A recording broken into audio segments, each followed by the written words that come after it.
Hi. Hey, Paula. Hi. Can you? Hello. Yes, I can. I just unmuted you. I am just getting ready here on my end. Let me pull up my notes.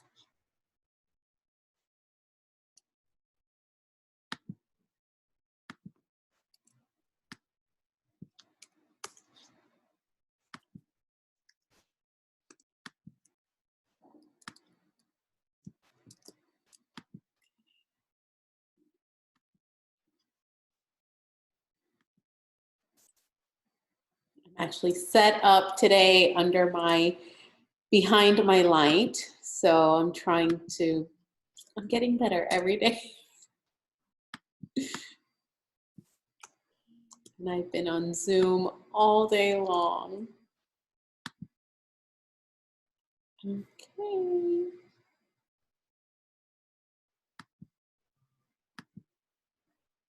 Let me just look around. All right, thank you guys for joining us. Okay, we're ready. Let's get this thing going. So I'm actually at the office today. I recorded a hour-long a LinkedIn training video for a group of professionals. And I'm set up here at the office behind our flower wall. Paola, when she's at the office, she usually sits behind this wall. So I've never actually sat here, and this is I've got my light in front of me.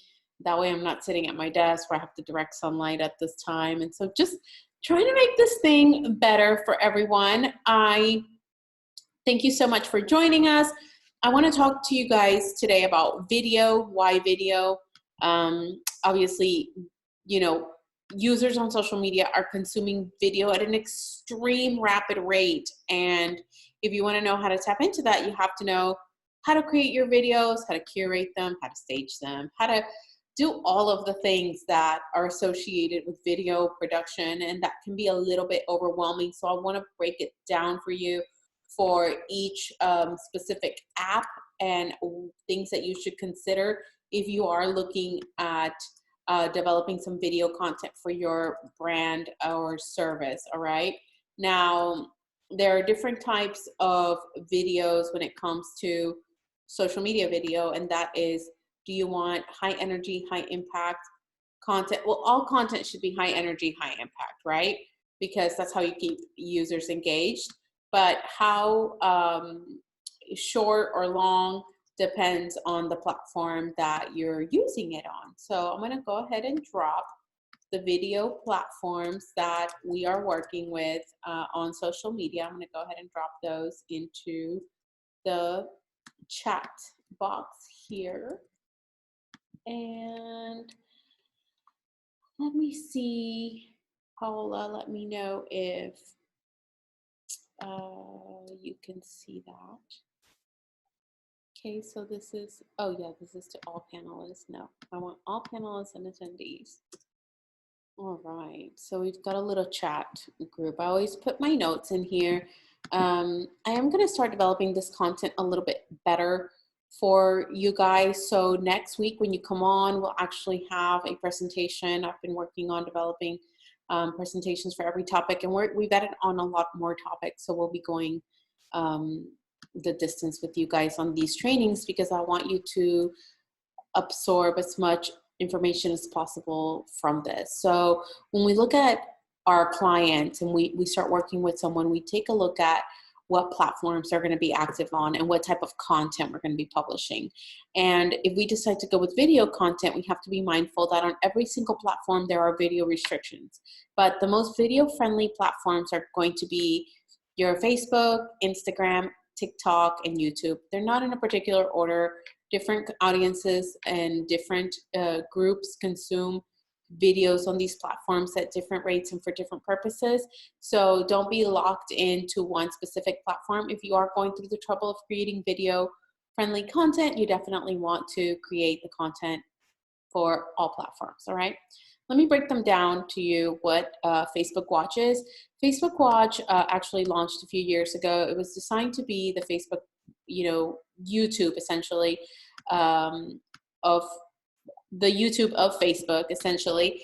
And they were encouraging people to start their channels, to create their content.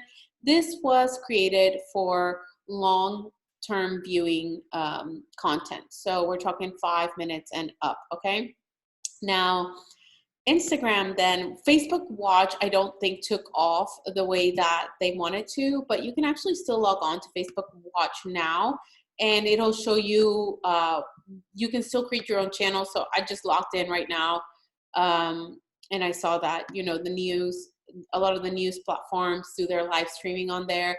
Anytime that there is we're seeing, you know, daily updates from the White House and the president on the coronavirus crisis. So they will actually broad stream a lot of their content on the Facebook Watch platform. They will live stream. Okay, so IGTV. This is the social media video platform of Instagram.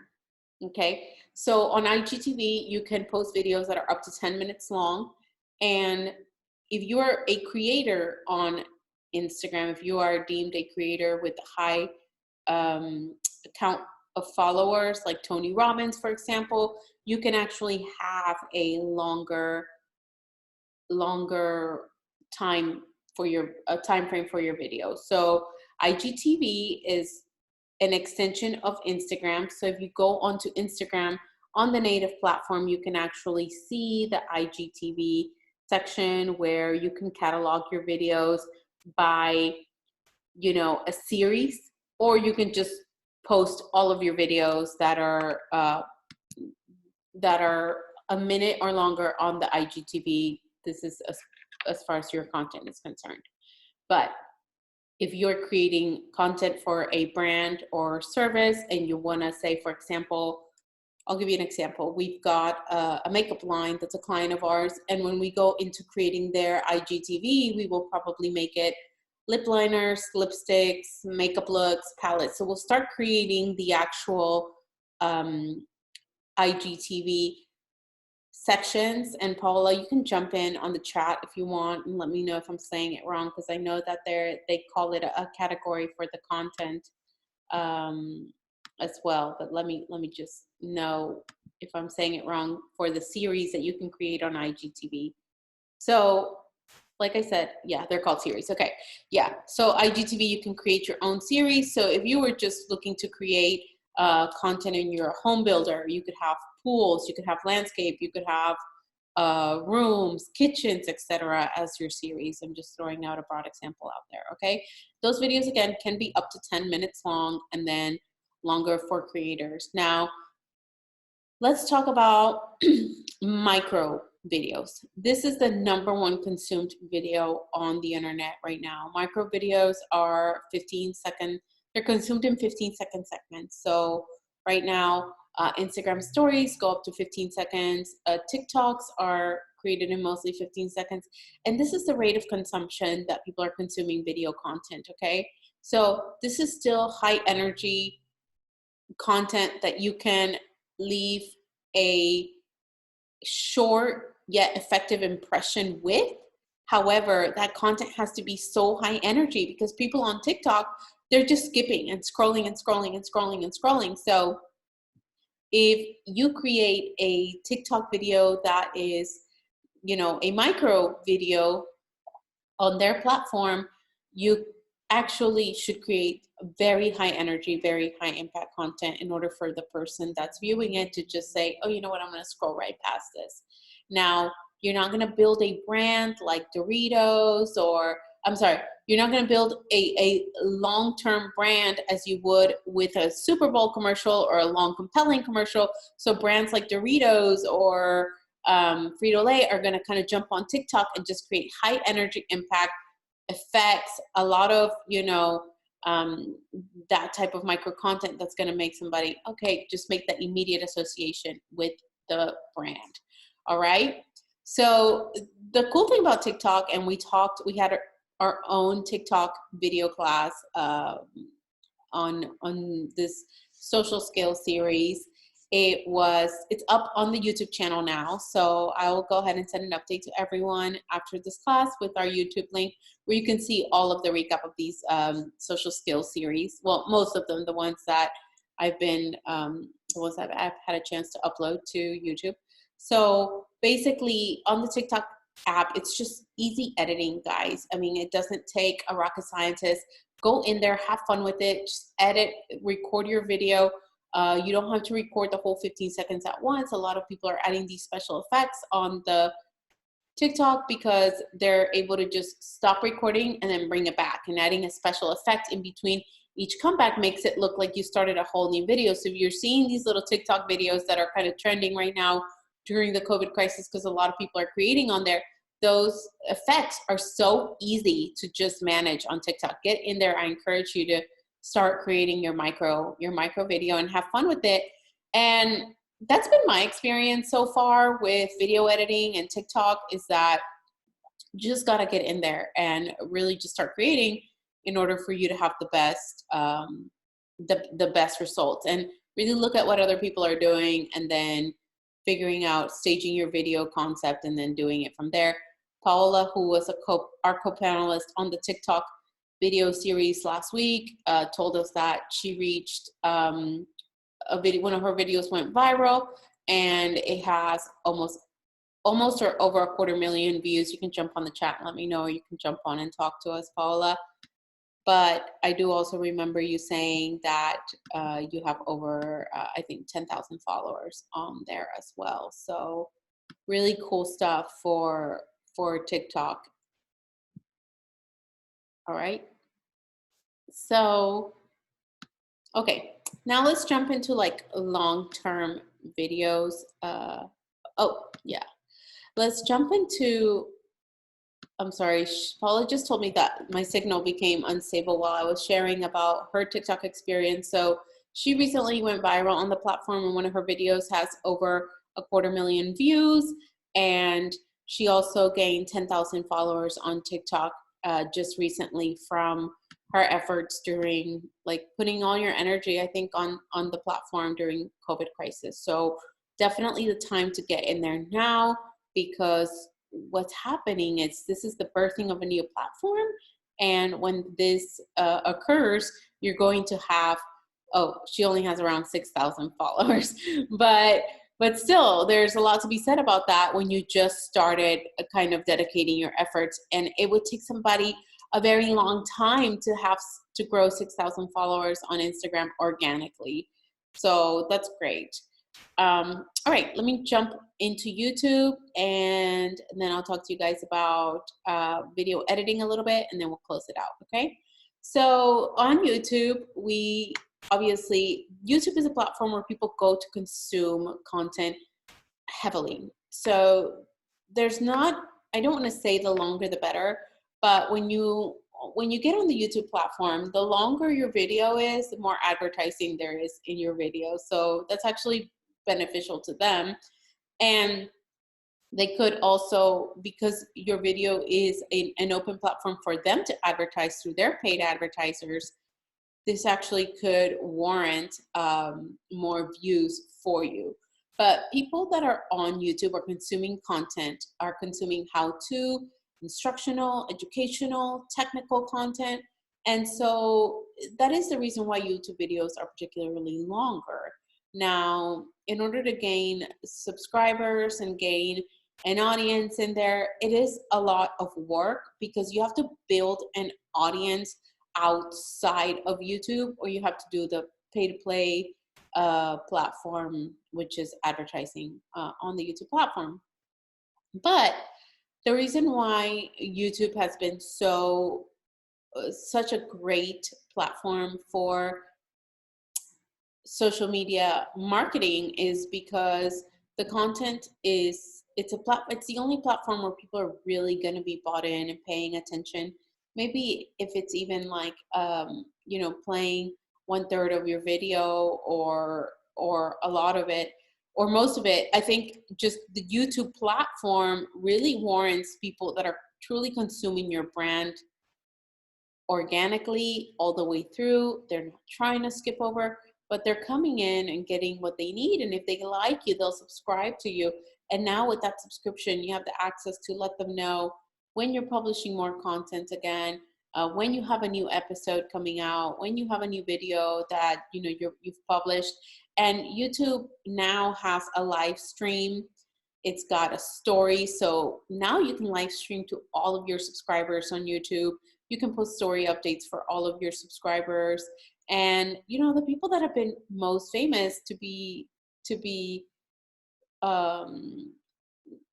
just to explain it better, makeup artists and the makeup community and the people that are consuming this type of content is that how-to instructional people, and now they get sucked into their life. So before it was maybe I just came here to get a content piece, but now people are fully vested. They need to know what is happening in their life. So these makeup artists are creating their own little reality series and their reality show in their makeup universe, but people are really bought in. And this is the same thing for other shows and other people that are creating YouTube content that's not makeup related. People are really getting invested because of the time that they're spending on this platform watching your content. So that's the scope behind YouTube and how it works. And then also there's LinkedIn, which does allow video content. You can't go live on LinkedIn unless you are an approved brand or influencer, and you have to have a certain number of followers. I tried to apply for LinkedIn Live. They didn't accept me. But I think LinkedIn is still figuring out their video capabilities, and I don't know how they'll roll that out. The competition is stiff for them with IGTV, with Facebook, with YouTube, but I think that they're going to be working on their video capabilities pretty soon. And they also have the LinkedIn Learning, which is already a platform where they can trade messages and instructional. So, all right, yeah, I got a notification again, Paula, about my signal lacking. So I've had a stable connection all day long, and of course this happens during the Q&A. So guys, with that, I only want to tell you about, and I'll let Paula jump in and tell us what video editing tool she's used, but we're doing a lot of video tours for some of our apartment communities. We've recently done, I don't know, I think because we had to go virtual and leasing offices are going virtual, we had a lot of demand for, hey, let's create some virtual video tours. And I think Paula's working on them. I think we've done 35 videos in the last week. So Paula, if you don't mind, I know that we've been using Splice as the editing tool. It's an app on the App Store. So it's been super helpful for us. We love using the Splice app for the video editing. I use it myself. You can, like I said, it's a matter of getting in there, editing your videos, watching YouTube, and figuring out how to edit your own videos. Paula, can you tell us any other video editing apps? And I'll go ahead and pull up the Splice screen. Yeah, I can hear you. Mm-hmm. Okay, perfect. So I think the easiest thing is definitely using Splice. But the thing about Splice is that you do have to pay after 7 days. And I believe it's about a couple cents per week. So it turns out to be around $10 a month, I believe. But it's super user-friendly, and I prefer this app out of all of them. But there is a free version, and it's the good old iMovie. You can have that on Macs, and you can have that also on iPhone. So if you don't want to pay for Splice, you can go ahead and get iMovie too. Got it. Okay, cool. And the Splice is available on, well, it's on the App Store, but do we know if it's Android as well? Let me see.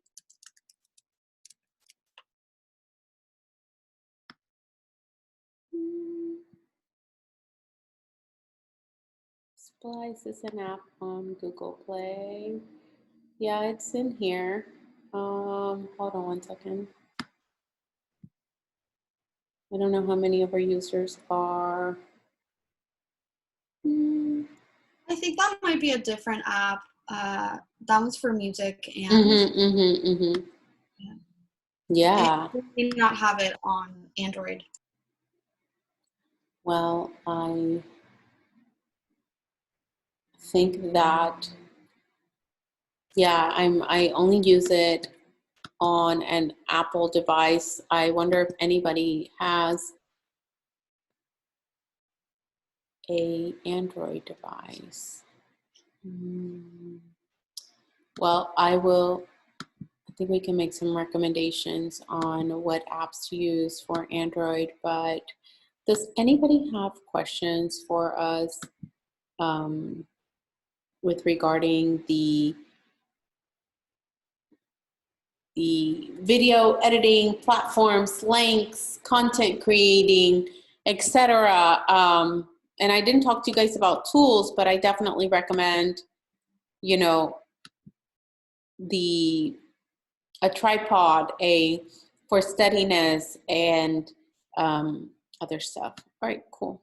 Thanks for that, Paula. So Paula put in here some Android suggestions for the video editing apps for Android, but for Apple, like we said, we use Splice and we use iMovie, and Splice has been an editing tool that we're using to edit currently a handful of videos right now for our clients. So with that being said, does anybody else have questions for us with regards to the video capabilities on anywhere, platforms or tools to use, etc.? So I've opened up the Q&A panel, and you can ask them here in the chat or in the Q&A. Let me know. Okay. So, all right, you guys. Well, let me know. I'm going to stand by for a couple of seconds. If not, definitely thank you guys for coming in. Again, this was short. I hope it was informative. I just want to bring awareness to creating video. I will upload this on our YouTube after this, and I will be sending a recap to all of our attendees for this event on where I've stored the other videos, which is YouTube. I've started a social skills series there, and if you have any questions, obviously you can email me privately if you don't want to ask them on the Q&A. So if that's it, then I will go ahead and wrap it up. And yeah, so thank you so much for joining us, and I hope that we will see you on Wednesday. I do have a topic coming up. My topic for Wednesday might change only because I might update it. Right now, it's the dangers of social media, and I wanted to talk to parents and bring their kids in about how quickly things can get dangerous for kids on social media specifically. But I am working with someone on creating a greater awareness for this particular event. So I might have to move it down to 2 weeks, but I will switch that out and bring you another topic that is really important about social media. So thank you so much for joining us again. I appreciate your time. I appreciate your feedback on this. I am working on creating decks and slides and getting a little bit better at this. But I hope that today's session on why video has been beneficial to you. And if there are no more questions, then I will go ahead and log off. Thank you so much. Thank you.